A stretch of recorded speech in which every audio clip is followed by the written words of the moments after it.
French Economy Minister Emmanuel Macron has resigned from the government ahead of an expected centrist bid for the presidency in next year's election. The 38-year-old former investment banker has been a controversial figure in Socialist President Francois Hollande's government.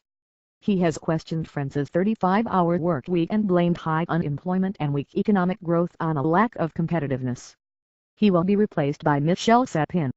The move was announced by Mr Macron himself in a message to supporters, and by the French presidency.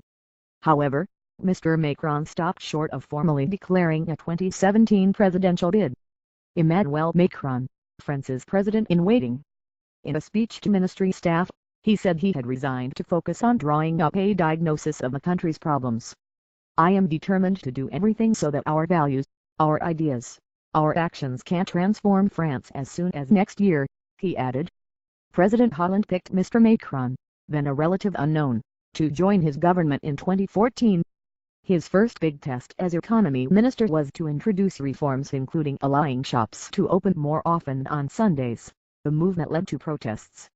Prime Minister Manuel Valls forced the so-called Macron law through Parliament without a vote to prevent left-wing rebels scuppering it.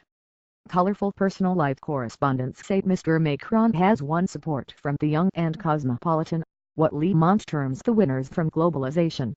He ruffled feathers in the Socialist Party earlier this year by setting up a new political movement and march on the move, and has upset trades unions by calling for further, more radical labor reforms and lobbying entrepreneurs.